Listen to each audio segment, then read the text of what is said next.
2019ला महाराष्ट्राच्या राजकारणाला वेगळी कलाटणी मिळाली। महायुती येता येता महाविकास आघाडीचं सरकार या ठिकाणी स्थापन झालं आणि तेव्हापासूनच देवेंद्र फडणवीस आणि केंद्रातील भारतीय जनता पक्षाला आपला फार मोठा अपमान झाल्याचं जाणू लागलेलं आहे। कारणही तसंच होतं। उद्धव ठाकरे यांना 2.5 वर्ष मुख्यमंत्री पद हवं होतं आणि असा शब्द सुद्धा अमित शहाने दिला असल्याचं वारंवार उद्धव ठाकरे यांनी देवाची शपथ, मुलाची शपथ आणि हिंदू हृदय सम्राट बाळासाहेब ठाकरे यांच्या खोलीत या ठिकाणी दिलेला शब्द अमित शहाने पाळला नाही आणि तेच बरोबर घडतंय आता एकनाथ शिंदे यांच्या सोबत। त्याच या दृष्टीची पुन्हा एकदा आठवण वारंवार होताना दिसत आहे।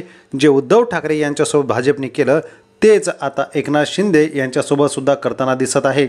मुख्यमंत्री म्हणून गेल्या 2.5 वर्षात कामाचा धडाका आणि लोकप्रियता मिळवणारे एकनाथ शिंदे यांच्या कामाच्या धडाक्यामध्ये आतापर्यंत एकही मुख्यमंत्री पुढे गेला नसल्याचं वारंवार दिसून आलेलं आहे। कोणतेही काम असो ते खटक्याशी पुढे जात होतं, मात्र हीच गोष्ट आता भारतीय जनता पक्षाला नडू लागलेली आणि एकनाथ शिंदे यांच्याच नेतृत्वाखाली आपण निवडणूक लढवत आहोत आणि येणाऱ्या काळामध्ये तेच मुख्यमंत्री असतील असा शब्द अमित शहा यांनी दिल्याचा वक्तव्य शिंदे गटातील आमदारांनी केलेले आहे। त्यानंतर शिंदे नाराज झाले आणि 15 दिवस ते आपल्या गावी गेले।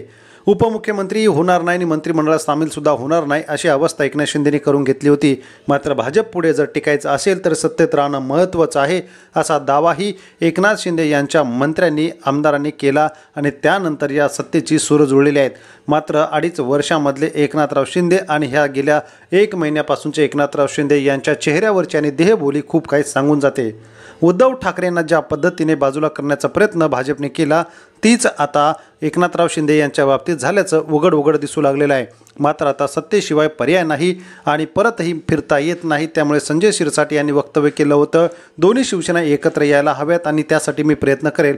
मात्र भारतीय जनता पक्षातील अनेक नेत्यांना ते खटकलं, कारण की शिंदेची ताकद कमी करायची, त्यामुळे अजित पवारांनाच गरज नसताना सोबत घेतलं। त्याच ठिकाणी एकनाथ शिंदे यांचा डाव हाणून पाडला होता। त्यानंतर 2 शिवसेना केल्यामुळे जनाधार हा भाजपलाच मिळेल असा भाजपने डाव टाकला आणि या डावामध्ये भारतीय जनता पक्ष यशस्वी होताना दिसत आहे। आज 132 आमदार त्यांच्याकडे आहेत आणि अपक्ष मिळून त्यांना दादा आणि शिंदेंचीच गरज उरलेली नाही।